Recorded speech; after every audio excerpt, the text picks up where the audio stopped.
बहुत बड़ी घटना है। असम के टी गार्डन्स वाले क्षेत्रों में भी बीजेपी को अभूतपूर्व समर्थन मिला है। श्रीमंत शंकरदेव जी, महायोद्धा लसित बोरफुकन जी, बोडोफा उपेंद्रनाथ ब्रह्मा जी, भूपेन हजारिका जी, ऐसे अनेक महान व्यक्तित्वों से प्रेरणा लेते हुए असम अपने विकास की रफ्तार अब और बढ़ाएगा।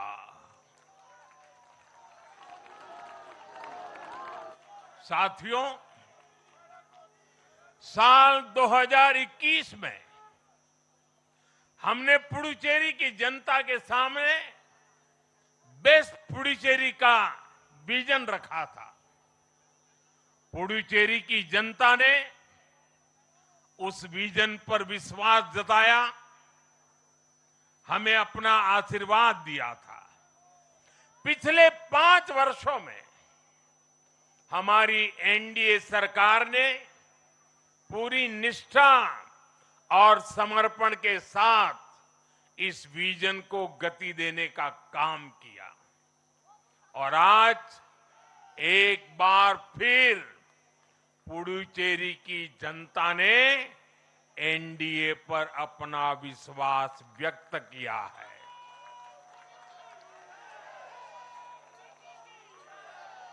मैं पुडुचेरी के युवाओं को, मेहनती फिशरमैन साथियों को भी विश्वास दिलाता हूं, एनडीए सरकार आपके उज्जवल भविष्य के लिए निरंतर काम करती रहेगी।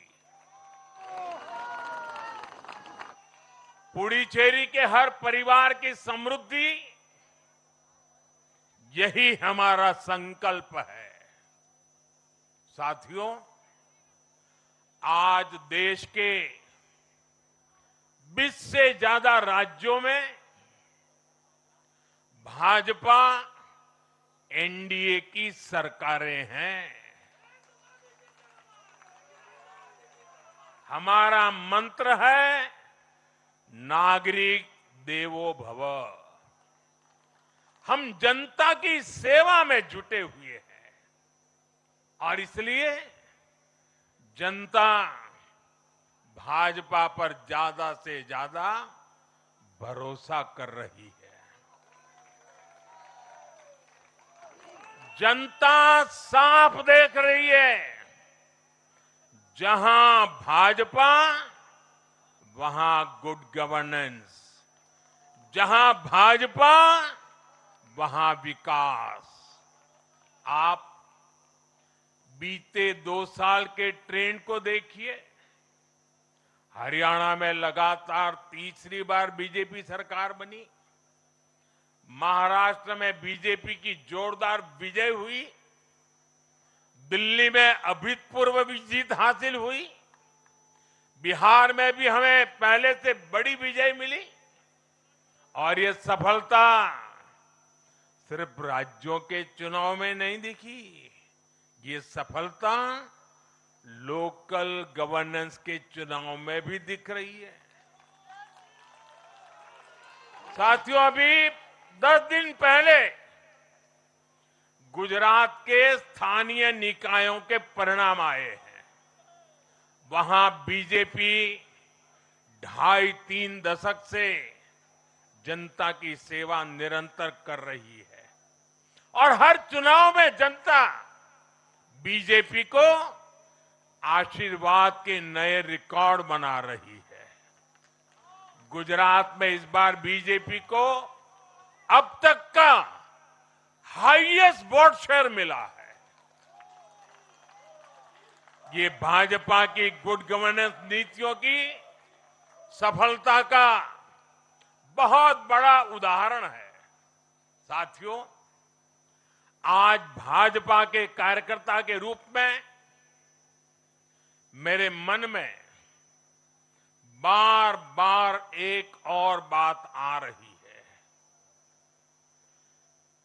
और वो बात यह है कि डॉक्टर श्यामा प्रसाद मुखर्जी की आत्मा को आज कितनी शांति मिली होगी।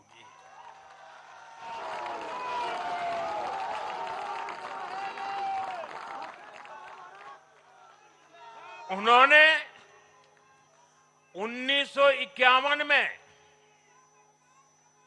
जनसंघ की स्थापना करके प्रत्येक कार्यकर्ता को संदेश दिया था कि देश के लिए जीना है और देश के लिए मरना है।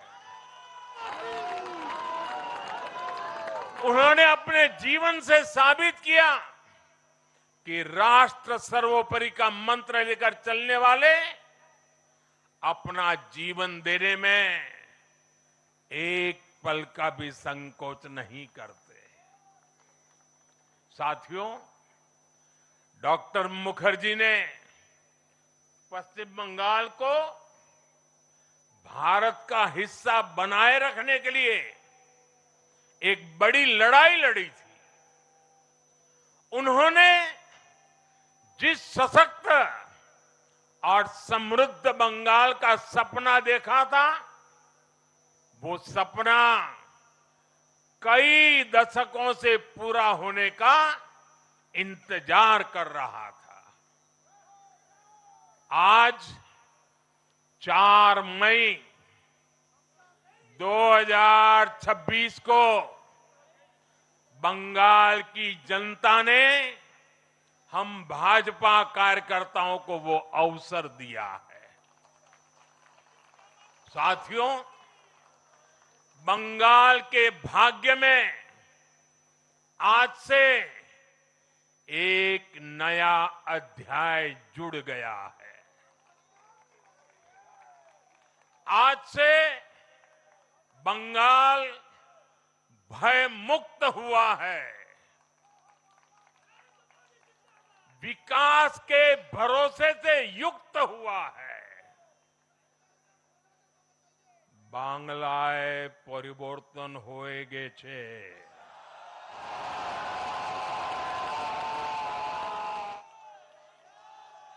साथियों, इस जीत के साथ साथ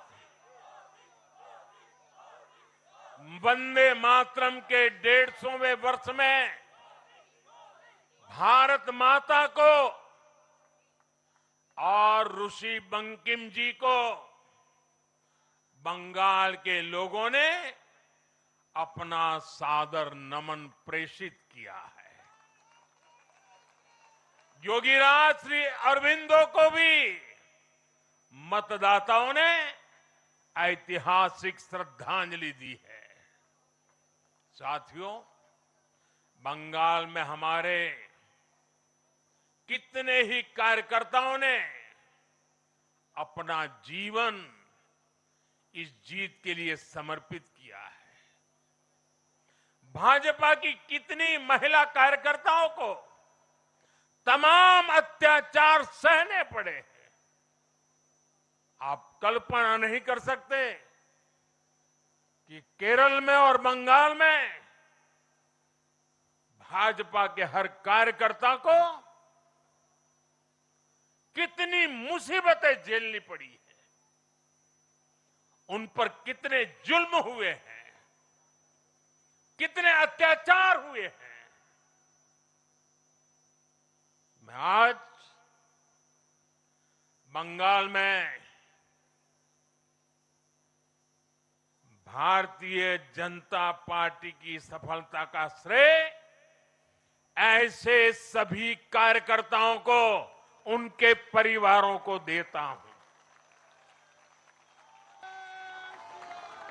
मैं जीत बंगाल की जनता को समर्पित करता हूं।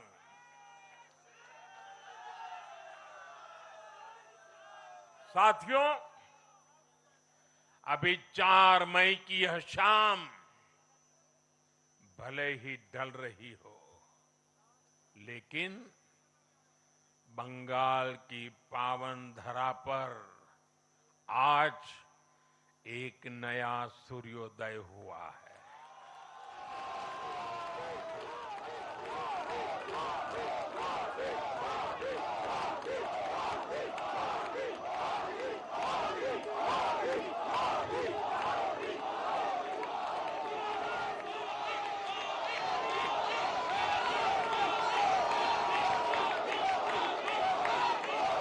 एक ऐसा सवेरा, एक ऐसा सवेरा जिसका इंतजार पीढ़ियों ने किया है। भाजपा ने जितनी सीटें जीती वो महज एक चुनावी आंकड़ा नहीं है, ये उस अड़िग विश्वास की हुंकार है जिसने डर, तुष्टीकरण और हिंसा की राजनीति को जड़ से उखाड़ फेंका है।